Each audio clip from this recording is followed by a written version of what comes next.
예, 그는 우리의 화평이신지라라는 제목으로 함께 은혜를 나누도록 하겠습니다. 골프를 정말 좋아하는 한 랍비가 있었습니다. 유대인 랍비는 우리로 치면 그 목사겠죠, 그죠?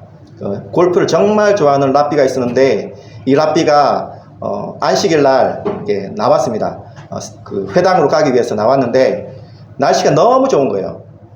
날씨가 정말 좋아서 이런 날은 골프를 안 칠 수가 없다 라고 해가지고 몰래, 다른 사람 몰래 이렇게 지방도로로 이렇게 해서 골프장으로 갔습니다. 근데 이것을 우연히 어떤 한 유대인이 본 겁니다. 그래서 보고 하나님께 이렇게 기도를 하는 겁니다. 하나님, 저 못된 랍비를 혼내주십시오, 벌 주십시오 라고 기도를 한 겁니다.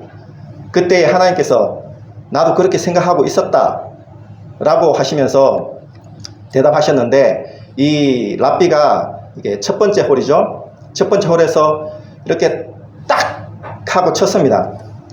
공이 멀리 날아가서 떼굴 굴러서 한 번에 들어가 버린 겁니다.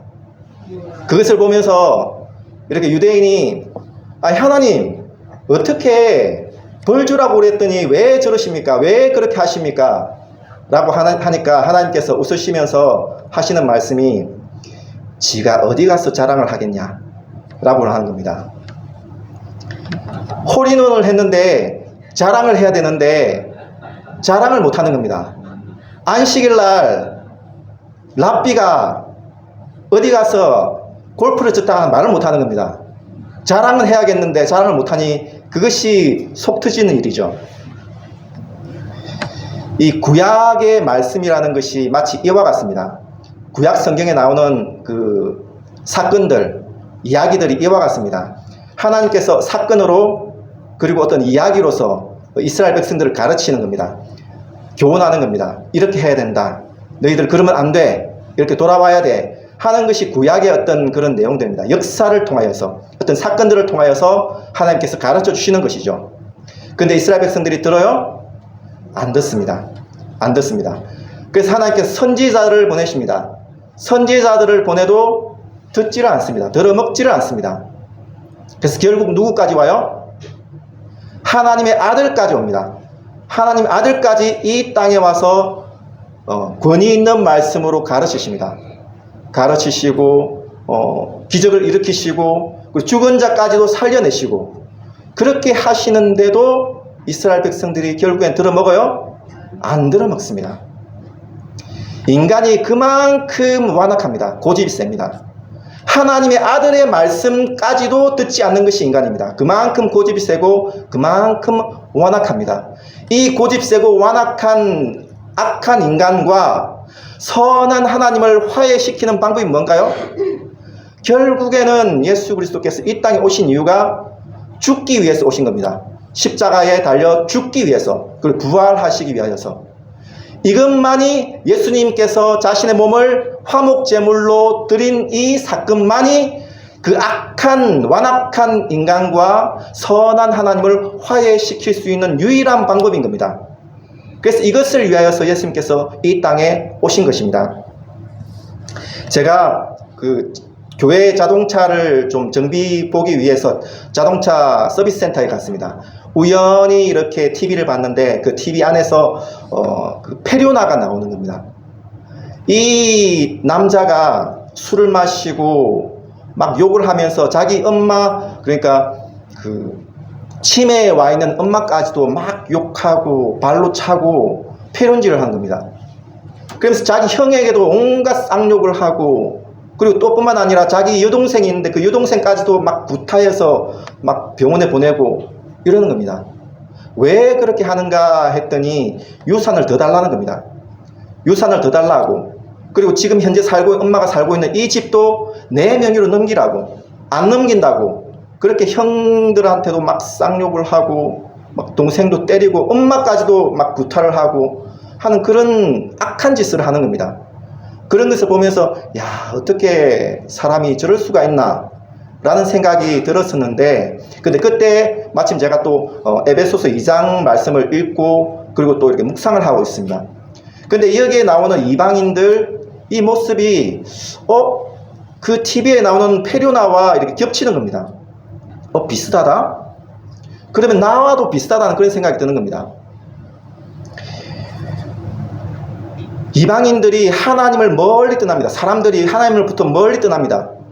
배반을 합니다. 배반을 하고 하나님부터 멀리 떠나서 하나님께서 주신 유산을 마치 원래부터 자기 자신의 것인 양 그렇게 마음대로 사용하면서 감사하지도 않고 그렇게 하나님 앞에 오히려 원망하고 불평하고 오히려 유산 더 안 준다고 막 고래고래 고함 지르고 그렇게 하나님이 나쁜 하나님이라고 악한 하나님이라고 그렇게 하는 것이 우리 인간의 모습인 겁니다. 그런 면에서 본다면 그 페류나와 우리가 크게 다르지 않습니다. 단지 하나님부터 얼마나 더 멀리 떠나 있느냐 하는 그 정도겠죠. 그렇게 생각하니까 나도 이방인과 다르지 않고 이 성경에 나오는 이방인과 다르지 않고 페류나와 다를 것이 없다라고 보는 것이 오히려 더 합당하지 않을까 하는 그런 생각을 하게 된 겁니다. 그래서 오늘 11절 말씀에 그러므로 생각하라 라는 말씀으로 시작합니다. 그러니까 네가 이전에 이방인으로서 어떤 존재였는지를 생각하라 라는 거죠. 네가 하나님으로부터 얼마나 멀리 떨어져 있었는지 아무 소망도 없고 하나님께 주신 유산을 마음대로 탕진해버리고 그러면서 감사하지도 않고 다른 신 섬기고 배신하고 하는 그런 이방인이었다는 사실, 유대인도 마찬가지고 그런 존재였다는 사실을 그러므로 생각하라 라는 거죠. 네가 얼마나 죄인이었는지를 생각하라 라는 것이죠. 여러분들 예수 믿는 것이 자랑스러우십니까? 정말 자랑스러우십니까? 자랑스러우시다면 어떤 부분에 있어서 자랑스러우십니까? 큰 교회에 장로하고 권사하고 직분이 있기 때문에 자랑스럽다거나 혹은 예수 믿고 내가 사업이 잘 되고 그래서 내가 자랑스럽다거나 하는 이런 자랑은 사실은 성경에서 말씀하는 그런 믿음과는 거리가 먼 것입니다. 우리 예수 믿는 사람이 유일한 자랑거리를 하면 내가 전에는 페류나였다. 내가 전에는 회방자요, 핍박자요, 폭행자였다. 그러나 내가 예수 믿고 내가 변화되었다. 내가 예수 믿고 내가 달라졌다. 이전에는 답 없는 인생을 살았지만 이제는 정말 답을 아는 인생이 되었다. 라고 하는 것이 우리의 유일한 자랑거리죠. 이것이 우리의 자랑거리며 이것이 우리의 정말 말하고 싶은 바인 거죠. 이런 면에 있어서는 예수 믿는다는 이 믿음 안에는 내가 전에 페류나였다, 폭행자였다, 핍박자였다, 회방자였다 라는 이 사실이 포함되어 있는 것이죠. 그렇기 때문에 우리 입장에서는 이것이 결코 솔직히 말하면 자존심 상하는 일이죠. 예수 때문에 다시 이렇게 우리의 새 생명을 얻었다라는 그 자체가 내가 전에는 정말 다른 인생이었다는 그 자체가 우리 입장에서는 자존심 상하는 일이죠. 그러나 이것이 우리의 고백입니다. 내가 전에는 이런 자였지만은 내가 이렇게 변화되었다. 예수 믿고 이렇게 되었다라는 것이 우리의 유일한 자랑거리라는 거죠. 그래서 예수 믿고 진심으로 무릎 꿇고 회개하고 그리고 믿음으로 나아가게 되는 것, 이것이 우리의 유일한 자랑거리며 예수님만이 우리의 이야기의 주제가 되는 것이죠. 이제는 나의 이야기하는 것은 이제는 지겨운 것이죠. 다른 사람의 이야기를 들을 때도 그 사람 이야기를 듣는 것은 지겨운 것이죠. 오히려 그 사람이 이전에는 어떻게 살았지만은 이제는 예수 믿고 진짜 새 사람으로 되었다라는 그 이야기를 정말 듣고 싶은 것이죠. 그리고 그것이 자랑스러운 거죠. 그러므로 생각하라 라는 거죠. 네가 전에 얼마나 악한 존재였는지, 얼마나 회방자였는지, 얼마나 핍박자였는지, 얼마나 폭행자였는지를 생각하라 라는 것이죠. 이것이 우리의 회개이기를 바라고 또한 우리의 믿음의 고백이기를 주님의 이름으로 축복합니다. 그래서 그는 우리의 화평이신지라 라는 것이 오늘 설교의 핵심 주제입니다. 초대교회의 큰 문제가 바로 유대인과 이방인의 갈등 문제입니다. 그들 사이에는 큰 벽이 있습니다. 넘을 수 없는 큰 벽이 있습니다. 유대인들은 너무 콧대가 셉니다. 너무 콧대가 높습니다. 이방인들을 깔봅니다. 이방인들은 항상 유대인들 앞에서 기가 죽어 있습니다.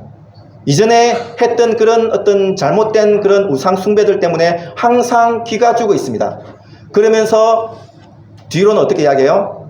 유대인들을 보고 밥맛 없는 놈들, 재수 없는 놈들 하면서 그렇게 욕하는 것이죠. 그렇게 두 유대인과 이방인은 서로 섞일 수가 없습니다. 큰 벽이 있습니다. 이 벽이 어떻게 허물어질까요? 바울이 이렇게 이야기합니다. 유대인도 이방인도 모두 그리스도 안에서 너희가 죽었다. 그리고 그리스도와 함께 다시 살아났다. 새 생명을 얻었다. 그러니까 유대인들 너희들 이전에 그 자랑거리, 유대인으로서 그 콧대 높았던 것들, 그 자랑거리 아니야 더 이상.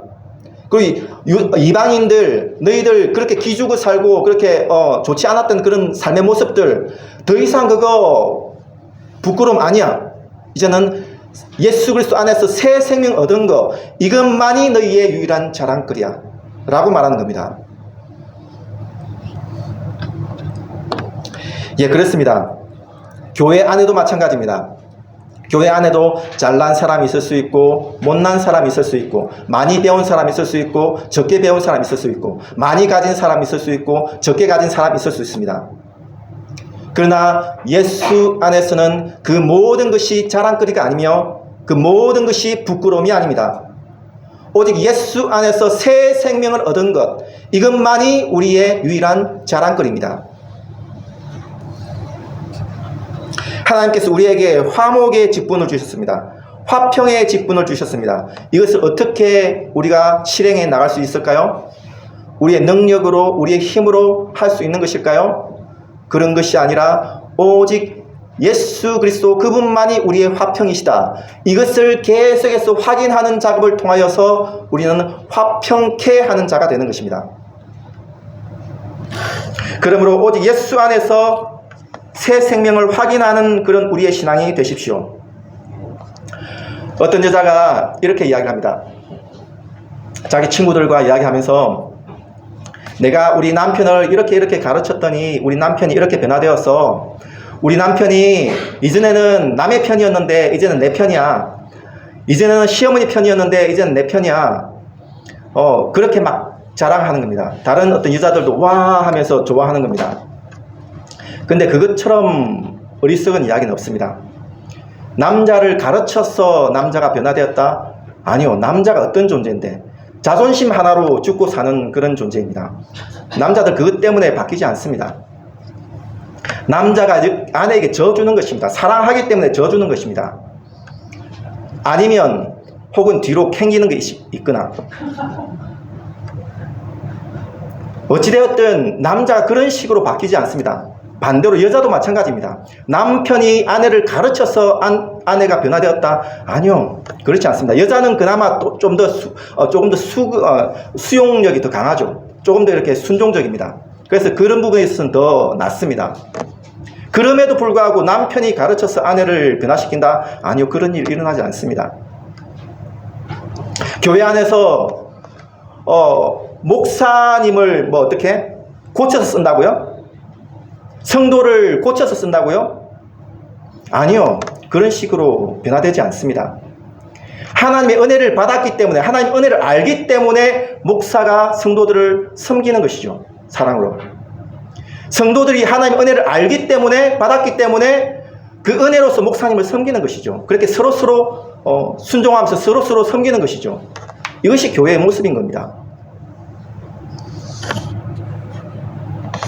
세상에는 화평케 하는 방법을 나름대로 이렇게 이야기를 합니다. 사람들을 교육시키고 열심히 교육시키면 사람들이 화평케 하는 그런 세상을 만들 수 있을 것이다. 혹은 어떤 강력한 법을 만들면 화평케 하는 그런 세상을 만들 수 있을 것이다. 혹은 어떤 과학적인 발전이 이렇게 막 되어지면 세상을 화평케 하게 될 것이다. 혹은 우리 인간은 선한 마음을 가지고 있기 때문에 우리가 사랑의 행위를 열심히 잘 하면 세상을 화평케 만들 수 있을 것이다. 라는 그런 꿈을 꿉니다. 아니요, 그렇지 않습니다. 생각해 보십시오.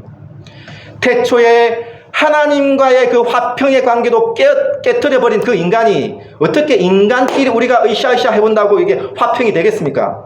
아니요, 그런 일은 일어나지 않습니다.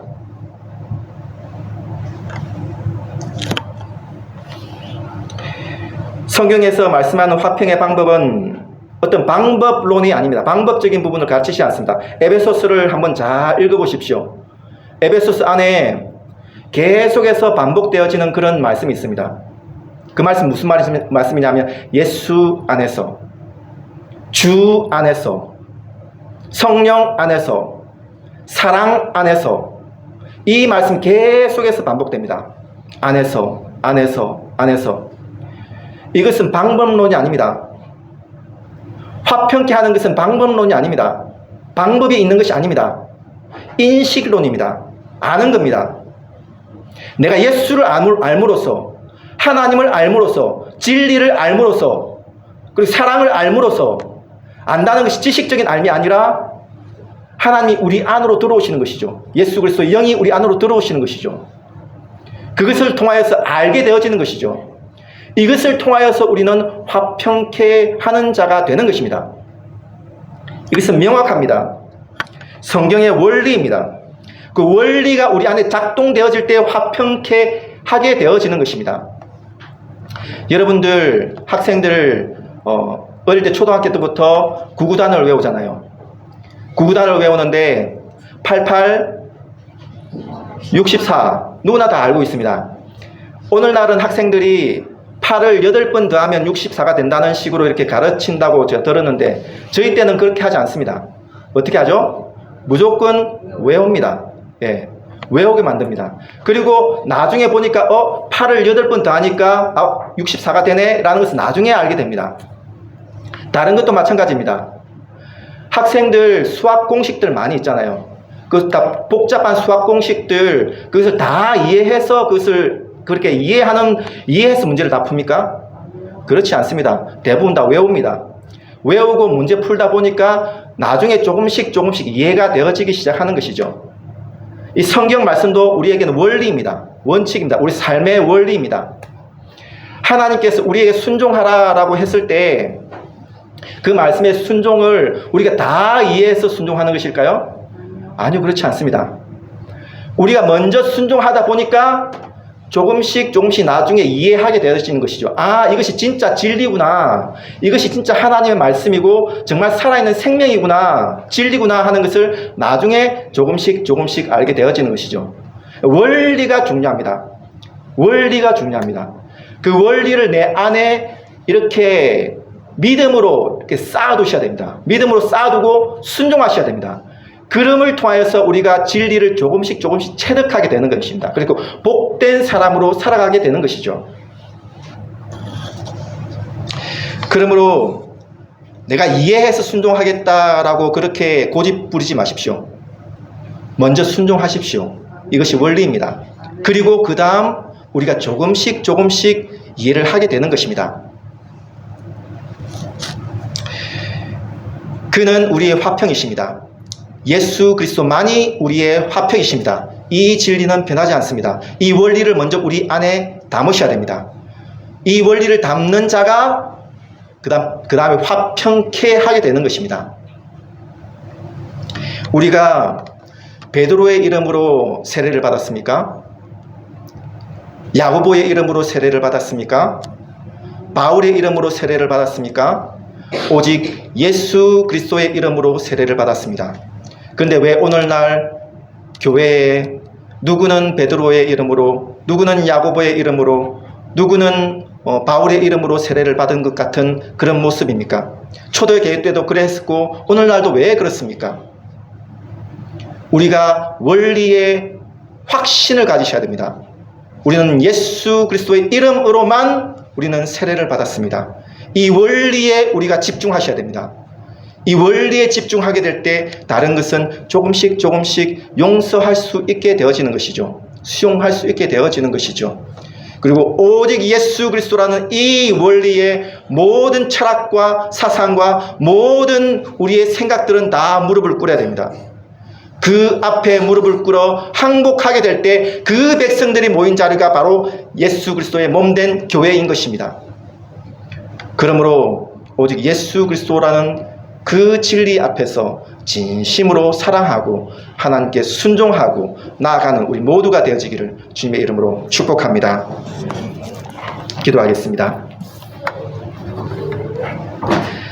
하나님 아버지, 주의 은혜가 우리를 살려주셨고 예수 그리스도 그분만이 우리의 화평이십니다. 그 화평의 원리를 따라 내가 화평케 하는 자가 되게 하시고 우리 가정이 그렇게 화평케 되어지게 하시고 우리 교회가 그렇게 화평케 되게 은혜를 허락하여 주시옵소서. 주의 성령께서 이 설 명절 기간 동안 하나님의 놀라운 은혜가 우리 가정 가운데 나타날 수 있도록 은혜를 베풀어 주시옵소서. 감사하며 예수님의 이름으로 기도드립니다. 아멘.